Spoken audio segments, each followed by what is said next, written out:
Hello everyone! Welcome back sa ating channel. Today may exciting news tayo para sa mga government employees dito sa Pilipinas. Ayon sa mga recent announcements ni President Bongbong Marcos and updates from the Department of Budget and Management, bukod sa salary increase for all government employees, magkakaroon din ng bagong annual medical allowance worth 7,000 pesos. Ang Department of Budget and Management ang gagawa ng guidelines para sa medical allowance na ito. Layunin itong suportahan ang mahigit 1 milyong government workers sa mas maayos na pamamahala ng kanilang medical expenses.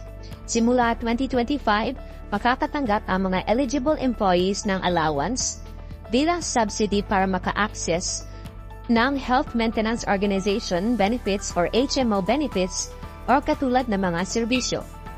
Ang medical allowance na ito ay pwedeng gamitin para sa iba't ibang healthcare services, nagsisilbing safety net para sa hindi inaasahang health-related costs. Kung ito man ay para sa routine check-up or bigla ang hospital stay, ang allowance na ito ay disenyo para palakasin ang accessibility at affordability sa healthcare. Para ipakita ang commitment, naglaan ang Philippine government ng 9.5 billion pesos sa ilalim ng Miscellaneous Personnel Benefits Fund or MPBF para maisiguro ang sustainability ng programang ito.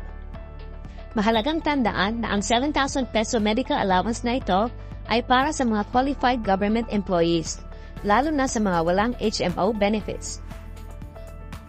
Ibig sabihin, ang tulong na ito ay nakatuon sa mga empleyado ng national government agencies, government-owned or government-controlled corporations, state universities, and colleges sa loob ng executive department. Sa kabuuan, ito ay isang malaking hakbang ng gobyerno para tulungan ang kanilang personnel sa bagong 7,000 peso annual medical allowance. Siguradong makakapagbigay ito ng ginhawa sa mga government employees, lalo na sa mga walang HMO benefits. Sa panahon ng pangangailangan, ang medical allowance na ito ay magiging mahalagang suporta para sa kanilang healthcare expenses. So, isang magandang balita ito para sa lahat ng qualified government employees na naghahanap ng mas abot-kayang healthcare options. Ano sa tingin niyo tungkol sa bagong medical allowance ito? Sa palagay niyo, makakatulong ba ito sa mga government employees? I-share niyo mga opinion sa comment section below.